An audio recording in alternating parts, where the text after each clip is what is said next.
مساء الفل عليكم متابعيني الأعزاء وأهلا بكم في حلقة جديدة من حلقات بودكاست التمانيناتي. معاكم محمد شاهين ويلا بينا نبدأ الحلقة التانية من حلقات الصراع المصري. طبعا بدون مقدمات لأن احنا عارفين اللي فيها. قفلة الحلقة اللي فاتت مع اسم الحلقة دي مع كل حاجة بتقول إن الحلقة دي هتبقى حلقة تاريخية إن شاء الله يعني وربنا يستر. الصراع الأعظم في تاريخ مصر، الأهلي والزمالك. هقول بس كلمتين أبرك من 10 قبل ما نبدأ علشان الدنيا تبقى على نور يعني. اولا وبغض النظر عن الناس اللي عارفاني شخصيا، انا مش هقول في الحلقه دي انا انتمائي لانهي نادي. تمام. ثانيا انا هنقي كلامي كويس قوي عشان في ناس بتزعل من اللفظ، يعني كلمه كده ممكن تتفهم غلط لاي طرف من الطرفين يعني. فعشان ما حدش يزعل واحنا في الاول وفي الاخر جايين نهزر فيعني تعدي على خير. ده غير ان في ناس كتير جدا في مصر عادي جدا تضحك وتهزر معاها في اي حاجه، في دين في سياسه في فن، وتختلف معاهم وزي الفل. لكن تيجي عند الاهلي والزمالك ستوب كات كده. فيا رب اليوم يعدي على خير وربنا يسترها علينا جميعا ويلا بينا. الاهلي والزمالك، يعني حضرتك لما تلاقي شوارع مصر كلها فاضيه وقهاوي مصر كلها مليانه، وانت قاعد في بيتك ماشي في الشارع تسمع الناس بتصرخ وبتصوت وجون او هي او يي على حسب الانتماء يعني. ممكن نسمع شتايم عادي برضه ما يضرش. الاهلي والزمالك هو الاجابه اللي هتفسر لك كل ده. حاجه بتحصل بالميت مرتين في السنه، دور اول ودور تاني في الدوري. ممكن نزود بقى مره في كاس مصر ماشي، كاس الرابطه ما يضرش، بس الاهلي وافق يلعبها الاول يعني. يتقابلوا في السوبر المصري وماله، مره كل فين وفين في دوري ابطال افريقيا ما يضرش، وكل 30 سنه تقريبا في السوبر الافريقي يدينا ويديكم طول العمر. عايز اسميه صراع ماشي، عداوه زي بعضه، منافسه مش هنقول لا، قول زي ما تقول. لان ديربي القاهره مصنف ضمن اقوى 10 ديربيات في العالم، فبالتالي هو يعتبر بلا منازع اقوى ديربي في الوطن العربي والشرق الاوسط وافريقيا واسيا، ومعاهم اوقيانوسيا، وقريب جدا امريكا الشماليه والجنوبيه بعون الله، لو فاهم قصدي يعني. احنا اللي هو الشعب المصري بيحب النكش زي عينيه. كل ما اللي قدامك ينكشك اكتر اعرف انه بيحبك اكتر وبيحبك من قلبه. وده من غير هزار كده يؤكد لي ان علاقه الاهلي والزمالك علاقه تكافليه من الدرجه الاولى. الجمهورين عايشين على بعض، واحنا كده كده فينا اللي مكفينا، فالكرة يعني مخرج متنفس، نشم هوا كده بدل الكمكمه اللي في كل حته. خدي بالك انت. ماشي. انا كشاب تمانيناتي حضرت المرحله بتاعت ان الماتش يبدا من هنا ومحدش عارف الماتش رايح فين. الجماهير مبتسمه كده بس حس انها ابتسامه زايفه، ثقه عبيطه يعني، اللي هي بتاعت هناخدهم 4 ونوديهم 5 والكلام الحلمنتيشي ده. انا حضرت المرحله دي فعلا محدش عارف مين اللي هيكسب. الفرقتين ميزان القوة فيهم قد بعضه بالظبط. مفيش حاجة بقى تخلي ده يفرق عن ده، ولا يقعد يقول لك بقى مشاكل إدارة من هنا، ولا يقول لك لا أصل مين محبوس من هنا ولا مين زعلان من هنا. مفيش الكلام ده. فرقتين 11 لعيب نازلين هيدغدغوا الدغاديغ، يسفوا النجيلة. تمام. بعدها حضرت مرحلة إن الأهلي هيكسب كام. خلاص هو الزمالك مش هيكسب، الأهلي هيكسب، بس هي كام بقى، هي الفكرة كلها هيكسب كام، فرق كام، هيكسب ضربطة ولا الزمالك هيدخل جون كده يعني.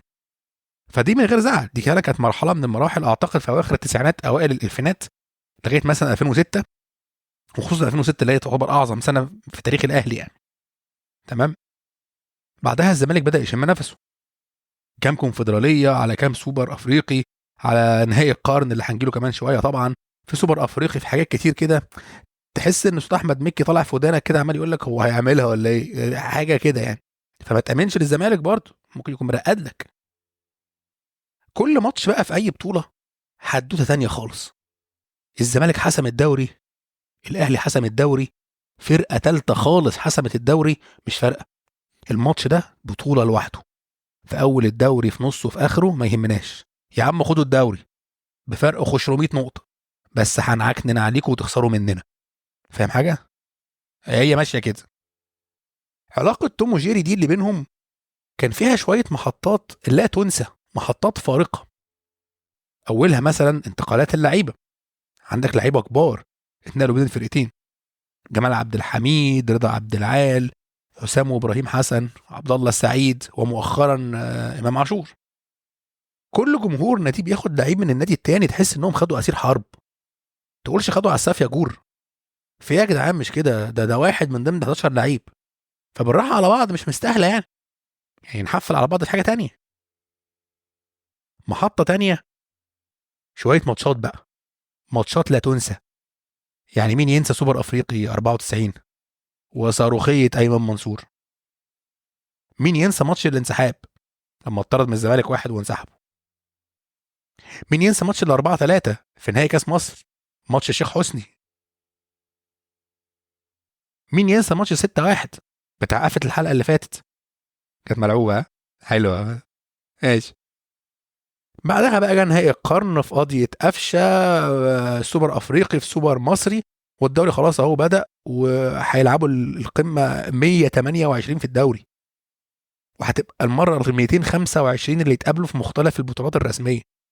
رقم كبير، رقم مهول، ما يجيش غير من فرقتين ليهم تاريخ كبير وكبير قوي. يا عم شوية إحصائيات أهو كمان، مش هرمك من حاجة. محطة تالتة بقى هي محطة التصريحات.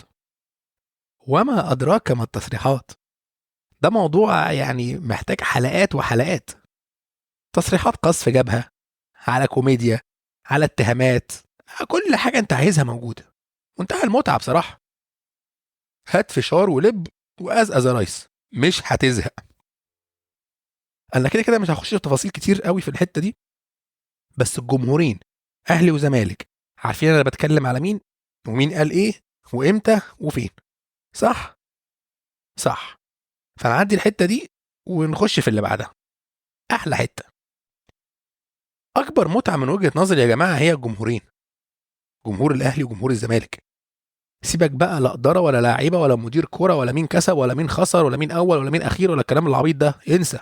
الجمهور، الجمهور عنده انتماء للناديين يعني مش طبيعي، ومطمني على البلد، والله مطمني على مصر. اللي هو الناس لو منتميه لمصر ربع ما هم منتميين للاهلي والزمالك، يبقى قوم يا مصري، مصر دايما بتناديك، هتلاقي الشعب كله قام وفز ولبى الندى. خلاص يعني مش عايزين اكتر من كده. ايه التفاني ده؟ الجمهورين بيحضروا ميمز وكوميكس قبل الماتش بكام اسبوع. لو ايه، انا بحضر لكل السيناريوهات. لو كسبنا هننزل بالشويه دول، لو خسرنا هننزل بالشويه دول، والاهلي يكسب بلس 90 وايمن الكشف يظروفنا واحده ماستر اوف سسبنس في سقف حلقنا، تلاقي كل الاهلاويه نازلين بنفس الجمله تقريبا، واعتقد والله انها من غير اتفاق: معلش سهركم معانا. يعني انت بتفكر في التحفيل على الزمالك ليه وهو مش طرف اصلا؟ انت ما كسبتش الزمالك، بس انت عارف من جواك انه قاعد بيتفرج وبيشجع الفرقه التانيه، فلما تكسب انت بلس 90 بتعزيه على وقته الضايع وسهره على الفاضي. يا جحودك يا اخي، ايه يا عم؟ ده مش كده والله. ايه الناس دي؟ الزملكاويه لو الاهلي خسر او تعادل، يا نهار ابيض. ويا سلام بقى لو الزمالك كسب الفرقه اللي الاهلي خسر منها دي، يا حوستي السوداء يا نعم. كل الزملكاويه بدون اتفاق تقريبا برضو هينزلوا بلو مش عارف تكسب فلان، تعال اقول لك تكسبه ازاي. هي اسطمبات كده معروفه، هي هحط عليك وخلاص. طبعا انت لو مالكش في الكوره اصلا، فانت على موعد مع المتعه والاستمتاع بفيد على الفيسبوك مش هيخلص، اسبوع 10 ايام، انت وظروفك بقى وحسب الحفله وحسب القعده يعني. في حاله كرويه كده قبل الماتش بكام يوم، وممكن تمتد بعد الماتش بايام واسابيع ويمكن شهور وساعات سنين. زي ما الاهلاويه بيحتفلوا بقضيه قفشه لغايه دلوقتي في يوم الجمعه، حطوا صوره قفشه وجمعه مباركه، الجمعه اللي مش عارف 500 وكام على قضيه قفشه. احتفال عابر للزمن والله، عيال جحده. يعني مثلا قضيه قفشه دي جت في الكورونا يا جدعان، ما كانش فيه جمهور، هم شويه الناس اللي كانوا في المقصوره وخلاص. انت متخيل لو استاد القاهره كان مفتوح للجمهورين كان حصل ايه؟ كان حصل ايه في جون عمرو السوليه الاولاني اللي في اول 10 دقائق؟ كان حصل ايه في المدعاه، في ايه اقول اسمها ايه، في الحوار الغريب اللي عمله شيكابالا قبل ما يجيب الجون؟ انت متخيل كان يحصل ايه مع قاضية قفشه؟ انت متخيل؟ انا مش عارف اتخيل، مش جايه في دماغي. بس حتى مع عدم وجود جمهور، يعني تاثير القضيه بالذات ممتد بسبب اللي كنت بقول لك عليه من شويه، التحضيرات بتاعت قبل الماتش. الزملكاويه لسبب ما انا لغايه دلوقتي مش عارفه ومش فاهمه والله، ولعوا الدنيا ثقه غير طبيعيه في الفوز، لدرجه ان هم يعني وصلت بيهم الدرجه ان هم كتبوا على الصفحات والكلام ده كله ان الماتش ده بتاريخهم كله قصاد تاريخ الاهلي كله. بص هلعبك ليفل الوحش البيست، نهائي القرن، واللي يكسب يبقى هو تنين اللعبه. يعني على راي اخونا الهستيري قال لك الكوره انتهت يوم 27 نوفمبر 2020 والاهلي خد الكوره بالبلف وروح. يعني انت حتى في التحفيل مش بتستنى، ده احنا ممكن نلبس نفسنا في الحيطه عادي بس اركب اللقطه واخد الثقه. المشكله بقى كلها لما اللقطه تتقلب عليك تبقى صعبه قوي. هو يا جدعان قضيه قفشه لن تنسى، واعتقد انها في المركز الاول في كل محطات العلاقه بين الاهلي والزمالك، اعتقد يعني. وسبحان الله السبب في كده هو جمهور الزمالك، عشان اللي عملوه وقالوه وهددوا بيه قبل الماتش. سبحان الله، انا مش عارف والله، يعني بيدي لا بيد عمرو، انا اللي عملت كده في نفسي. ما علينا. يعني انا مثلا شلتي المقربه، اقرب ناس لقلبي من كل اصحابي، شله البفاط، احنا 8 في عين العنكبوت، 4 اهلاويه و4 زملكاويه، في توازن كوني جميل بينا وبين بعض، ميزان مظبوط على الشعر. انا هعترف هو بانتمائي خلاص، اعتقد انها كانت باينه يعني. يعني مثلا عندك نجيب واشرف وشكري ويحيى منتميين للفارس الابيض، ومسعد وعمرو وعادل والعبد لله الشياطين حمر. احنا اصحاب من فوق ال 25 سنه الحمد لله، وعمر لا اهلي ولا زمالك فرقونا. بيبقى في مشاحنات كده في النص، مش عارف ايه وبتاع، عملنا فيكو والحراق وخلاص، بس مش هنخسر بعض. فاهم حاجه؟ فاهم الفكره؟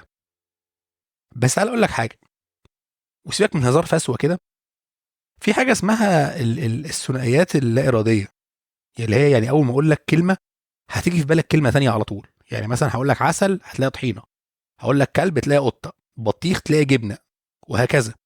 في كلمه بتنط في بالك على طول مرتبطه بكلمه تانية. الاهلي والزمالك كده، هتقول اهلي هتلاقي زمالك يجي في دماغك على طول، ما فيهاش. توأم سيامي لو فصلتهم يموتوا، وده نسيجنا كشعب، مربوطين ببعض حتى لو بينا تنافس. ودي احلى حاجه في الصراع ده، انه مهما حصل ومهما حفلنا على بعض وحطينا على بعض ونهائي قرن وقاضيه وسوبرين افريقي وكل 30 سنه تعالى قابلني وبتاع، برضه في الاخر كله بيعدي. عشان مهما حصل الاهلي والزمالك اخوات، مولودين في قروس بعض، بيعجنوا بعض ضرب، حصل، بس برضه اخوات. ولا ايه؟ حلقتنا خلص النهارده، اتمنى تكون عجبتكم وتكون برضه خفيفه كده وحطت الضوء على صراع من صراعاتنا الجميله. اتمنى انها تكون عجبتكم، واشوفكم الحلقه الجايه ان شاء الله. اتمسوا بالخير.